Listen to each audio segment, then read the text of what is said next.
G'day, legends. I have seen on YouTube, the internet, over the years, questions about drop bears.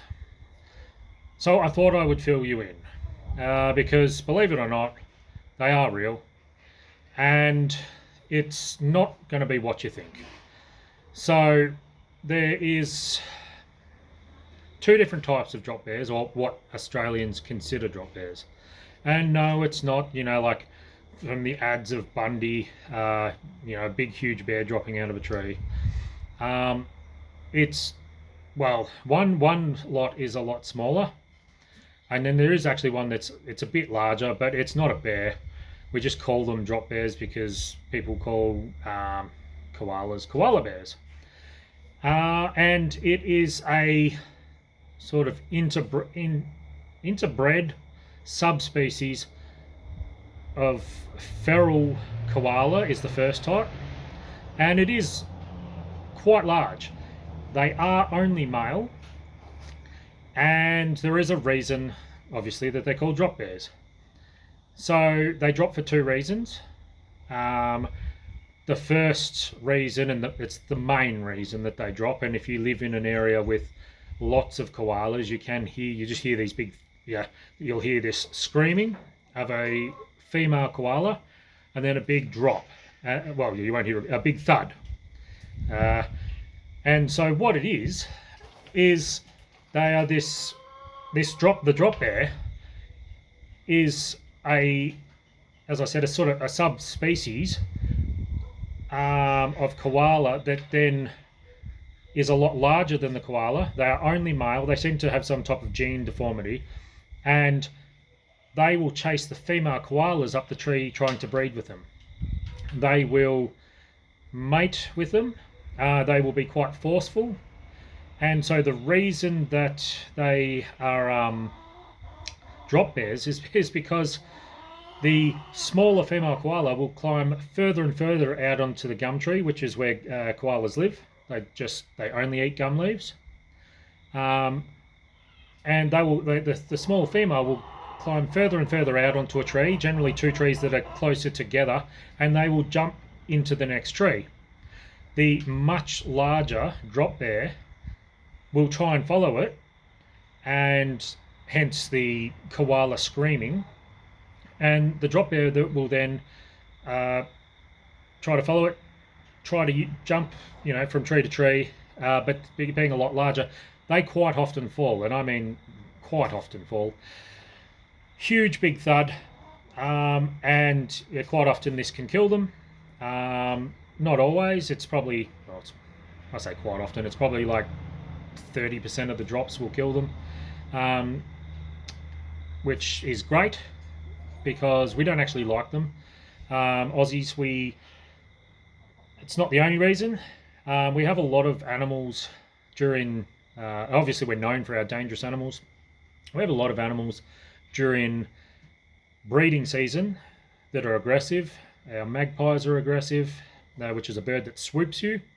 But another animal that will attack you, other than, say, snakes, the tiger snake will attack you during breeding season, is the drop bear. The male drop bear is very, very territorial in breeding season, trying to get those koalas. And it will jump out of the tree and chase after anything. It doesn't matter what it is. They've been known to attack cows and sheep herds,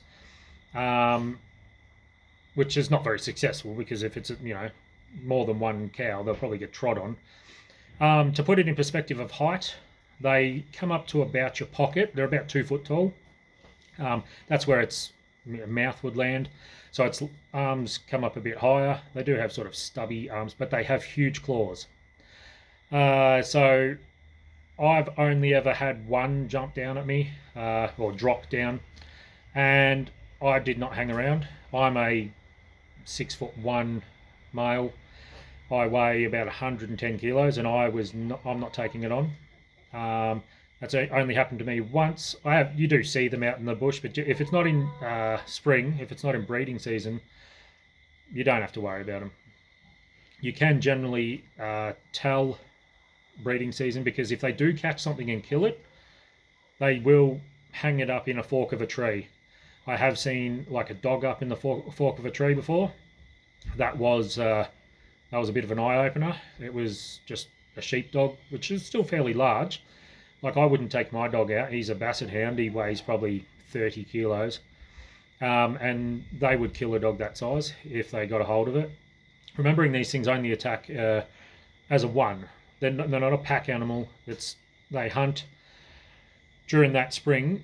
They will hunt and kill things, and they don't eat it. So it's another reason we don't like it. Like, generally you put up with an animal that kills and eats something. They don't eat it. They only eat the gum leaves. They just kill things because they don't want anything else in their territory.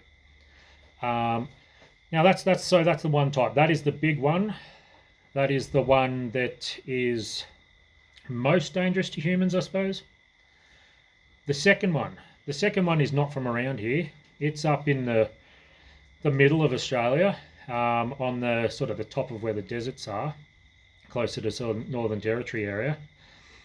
That is not related to a koala. That is related to a bunyip. Now, the Australian bunyip, it lives up in water holes. It's not actually necessarily a land animal. It's a bit like your platypuses, stuff like that. The bunyip's more closely related to that, and in size and sort of deadliness, you'd say it's more like a fox. Foxes are very, very prominent. I've got chooks here, and I live in a smallish town, I suppose. I've got chooks here. You know, you'll get the foxes come in and kill them. Apart from since now I've had my dog, who sleeps outside near the chooks. So ever since that, but before that, the foxes even come into town and kill them. I've only seen photos of the other type of drop bear. This one is more dangerous to small children, to things like cats, dogs. Not dangerous to adults at all. When I say to small children, they will like attack them. These ones, unlike the other ones, are carnivorous, but they mainly eat things like rats, lizards, snakes, stuff like that. They are, well, yeah, they're just a little hunter. Nothing to worry about for a tourist coming. Obviously, don't leave your baby alone, but I mean, you shouldn't be leaving your baby alone anyway, so it doesn't really matter. You might have heard back if you're a bit older, stories back in the 80s or 90s. I can't remember. I was only a little kid, or it happened before I was born. I don't remember. But there was actually a story about, and the story's title, if you look it up on YouTube, would be like a dingo stole my baby. And at the time, they didn't know whether people went camping up Northern Territory area somewhere, and the baby went missing. And so some people thought it was the lady or the husband that had done something, and she had said a dingo stole my baby. But there was a third lot of people, mainly considered conspiracy theorists, that thought it was this smaller version of drop bear that had come and had done this horrible thing where this baby has gone missing. So a lot of that type of thing, sort of a myth type thing, you don't really know in that situation. But I don't think there's been any deaths to even human, like small children or anything. They just know they will attack you and bite you. It's no different to, like, they just got a bad name. There's stuff like in different countries, there's like vampire bats and that. They're actually like this big and hop along and bite people on the feet. It's the same type of deal. If you get too close to a possum, it'll bite you. Same thing. These things will bite you. They kill rats, they kill snakes, they kill lizards, whatever. So that is it. Feel free to send any questions you have about drop bears. Like I said, 2 different types, not related to each other. I did say for the second one, it is purely just because it jumps from quite high trees to attack the small prey that it's getting. It sits up and it'll jump out at the snakes, lizards, whatever, rats. But it is from quite high, so they're very good at landing. That's much like a fox-cat type scenario. Very cunning animal. So yeah, that's it. That's the end of today's explanation of drop bears. If you want any other animals, send me messages. All right, have a great afternoon. Do something nice for someone else.